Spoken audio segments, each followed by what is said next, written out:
মা দুর্গাকে বিদায় জানানোর দিনটা যেন শুধুই আবেগ আর খাওয়া দাওয়ায় ভরা থাকে। তাই আজ আপনাদের জন্য রইল বিজয়া দশমীর স্পেশাল থালি, যেখানে থাকছে উৎসবের ছোঁয়া মাখানো পদ, যা একসাথে পরিবেশন করলে বিজয়ার ভোজ হয়ে উঠবে আরও বিশেষ।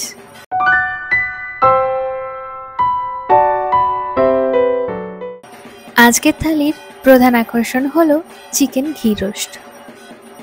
রেসিপিটি বানানোর জন্য আমি 300 গ্রাম মতো চিকেনকে ভালো করে ধুয়ে পরিষ্কার করে জল ঝরিয়ে নিয়েছিলাম। এবার চিকেনটাকে ম্যারিনেট করে নেব। তার জন্য প্রথমেই দিয়ে দিচ্ছি স্বাদ মতো লবণ, 1 চামচ হলুদ গুঁড়ো আর 4 চামচ টক দই। এখন চিকেনটাকে বেশ ভালোভাবে ম্যারিনেট করে নিচ্ছি। ম্যারিনেট করা হয়ে গেলে চিকেনটাকে 15 থেকে 20 মিনিট মতো রেস্টে রেখে দেব, যাতে মশলাগুলো চিকেনের মধ্যে ভালোভাবে ঢুকে যায়। এবার একটা স্পেশাল মশলা বানিয়ে নেব। তার জন্য একটা প্যানে নিয়ে নিচ্ছি 2 চামচ মতো গোটা ধনে, 1 চামচ মৌরি, 1 চামচ গোটা জিরে, 20টা মতো গোলমরিচ, হাফ চামচ হিং আর 3টে শুকনো লঙ্কা। এখন এগুলোকে ভালোভাবে রোস্ট করে নেব। রোস্ট করা হয়ে গেলে এগুলোকে ঠান্ডা করে নেব। এখন আরও একটি মশলার পেস্ট বানিয়ে নেব। তার জন্য একটা মিক্সিং জারে নিয়ে নিচ্ছি রোস্ট করে ঠান্ডা করে নেওয়া মশলাগুলো। তার সাথে অ্যাড করছি 2 চামচ মতো আদা, রসুন আর কাঁচা লঙ্কা বাটা। এছাড়াও অ্যাড করছি 1 চামচ মতো লেবুর রস। এবার অল্প জল দিয়ে একটা মিহি পেস্ট বানিয়ে নেব। পেস্টটা বানিয়ে নিয়েছি। এবার থিকনেসটা দেখাচ্ছি, দেখুন ঠিক এইরকম থিকনেসটা হবে। এবার এটাকে সরিয়ে রাখলাম পরে ব্যবহার করার জন্য। এবার একটা কড়াইয়ে 3 চামচ মতো সাদা তেল দিলাম আর অ্যাড করলাম 2 চামচ মতো ঘি। তেল আর ঘিটা ভালোভাবে গরম করে নিচ্ছি। গরম হয়ে গেলে দিয়ে দিচ্ছি কুচনো পেঁয়াজ।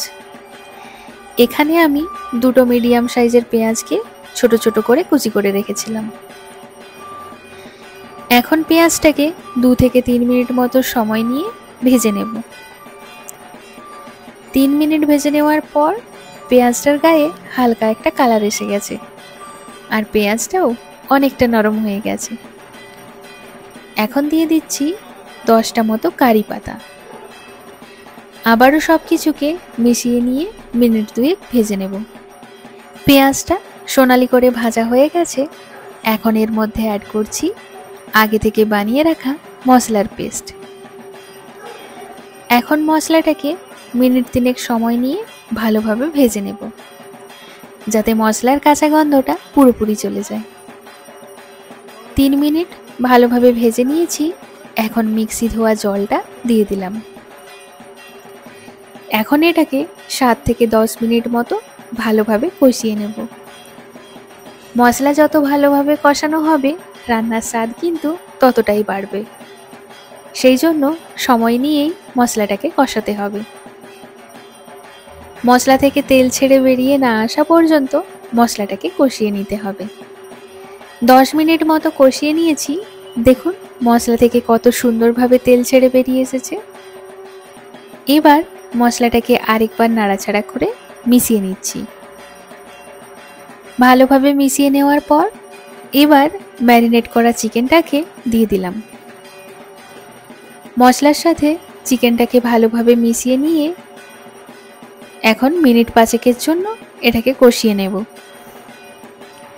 5 মিনিট বেশ ভালোভাবে কষিয়ে নিয়েছি। এবার আরেকবার নাড়াচাড়া করে নিয়ে ঢাকা দিয়ে রান্না করব। 10 থেকে 15 মিনিটের জন্য চিকেনটাকে ঢাকা দিয়ে রাখবো, যাতে চিকেনটা সেদ্ধও হয়ে যায়। তবে মাঝে মাঝে ঢাকনা খুলে নাড়াচাড়া করে নিতে হবে, নয়তো তলায় লেগে যেতে পারে। 15 মিনিট পর ঢাকনাটা খুলে নিলাম। চিকেন থেকে অনেকটাই জল বেরিয়েছে। চিকেনটাও কিন্তু সেই জলেই সেদ্ধ হয়ে গেছে। এখন আরেকবার ভালোভাবে নাড়াচাড়া করে মিশিয়ে নিচ্ছি। এবার এটাকে 5 মিনিট মতো ভালোভাবে ফুটিয়ে নেব। আমি এখানে কোনো রকম জল ব্যবহার করলাম না, চিকেন থেকে যে জলটা বেরিয়েছে সেই জলেই চিকেনটা রান্না হয়ে গেছে। 5 মিনিট ফোটানোর পর দেখুন গ্রেভিটাও কিন্তু অনেকটাই কমে এসেছে। এখন আমি এর মধ্যে কয়েকটা কারি পাতা অ্যাড করলাম। এই মোটামুটি ধরুন 10 থেকে 12টা মতো কারি পাতা অ্যাড করলাম। সাথে অ্যাড করছি স্বাদ মতো চিনি। চিনিটা অপশনাল, তবে যেহেতু আমি টক দই ব্যবহার করেছি তাই স্বাদের ব্যালেন্স আনতে আমি ব্যবহার করলাম। এখন সব কিছুকে মিশিয়ে নিয়ে আরও 2 মিনিট মতো ফুটিয়ে নিয়ে গ্যাসটা অফ করে দিলাম। ব্যাস তৈরি আজকের থালির স্পেশাল আইটেম চিকেন ঘি রোস্ট। চলুন এবার থালিটা সাজিয়ে নেওয়া যাক।